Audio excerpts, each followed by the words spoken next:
C'est au bord de la mort qu'il m'a entendu et qu'il est venu à mon secours. Cet homme oiseau dont tout le monde parle. Il m'a sauvé en échange d'un pacte fait avec lui.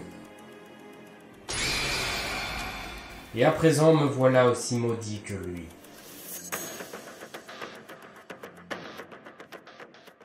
Birdman est un shonen réalisé par Yellow Tanabe. Aujourd'hui édité en France chez Vega Édition. Je suis ravi, mais vraiment ravi, qu'on ait pu avoir son titre qui pour moi est une énorme révélation parce que c'est un univers que j'adore. Et sachez que pour m'appâter, mon libraire, chez qui je vais constamment, m'a dit tu verras toi, à mon avis tu devrais bien aimer parce qu'il y a un petit côté Super Sentai quelque part. Vous savez très bien que j'ai un petit penchant en secret qui n'est pas si secret que ça pour tout ce qui est Super Sentai, Power Rangers et compagnie.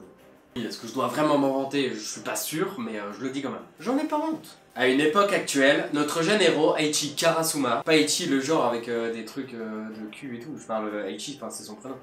Comment? Je dois fermer ma gueule. Eiichi Karasuma est donc un élève parmi tant d'autres au sein de son lycée. Il a de bonnes notes, mais il n'a pas vraiment d'amis. Il a donc jamais vraiment demandé de numéro à une fille, et dans son téléphone, il n'a pas d'autre numéro en fait que celui de sa mère. Yes, ce mec est un tombeur. Ça fait un peu de lui le loser un peu du lycée, d'après tout ce qu'on sait sur lui, quoi. Et plus on avance un peu dans l'histoire, plus on se rend compte qu'en fait, si, il a effectivement un ami au sein de ce lycée qui se trouve être la plus grosse brute du lycée. Et ils font la paire, ces deux-là, hein. Mikasada Kamoda. C'est donc lui la brute du lycée, et là il se trouve qu'il a raté la matinée de cours parce qu'il était en train de casser la gueule à des gens pas trop loin de son lycée, donc forcément il arrive un peu en retard, il arrive qu'en début d'après-midi. Très bonne excuse, je suis pas sûr que ça marche auprès des CPE ça. Et tous deux décident de sécher tout simplement l'après-midi de cours afin d'aller chercher le fameux rhum oiseau dont on entend si souvent parler en ce moment. Puis en plus apparemment le rencontrer ça porte chance.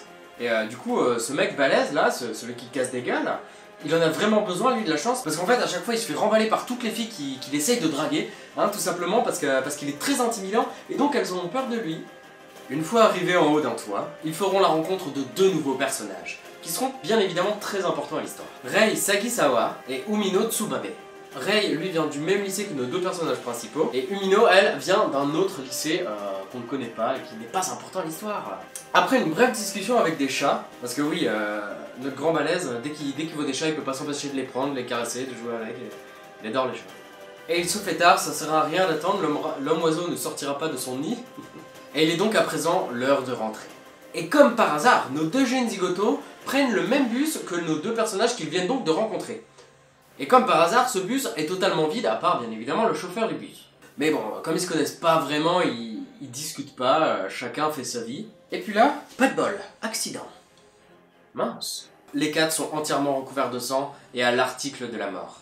Eiichi se réveillera chez lui. Il se rendra compte par ailleurs qu'il n'a plus besoin de lunettes. Ça me rappelle étrangement un passage de film quand il met des lunettes et que... On casse un petit clin d'œil à Spider-Man, bah j'espère, sinon c'est la même idée quoi.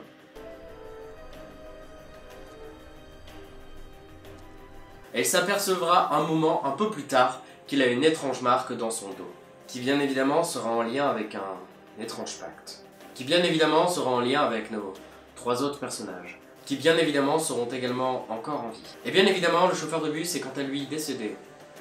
Et bien évidemment, nos quatre personnages principaux vont se retrouver transformés. Hasard?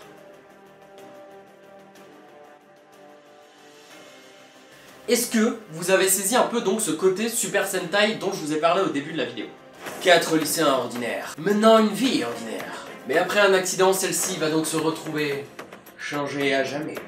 Bon ok, j'arrête. On a donc nos 4 clichés habituels dans le Super Sentai. On a notre petit personnage intello, on a notre personnage balèze, la fille un peu frêle à qui il arrive toujours des trucs chelous, et le mec BG qui est complètement pété de thunes et qui bien sûr, si les héros ont besoin de quelque chose, d'une cachette ou quoi que ce soit, à mon avis ce sera avec lui. Au fur et à mesure que les tomes paraîtront, chaque tome aura également sa propre couleur.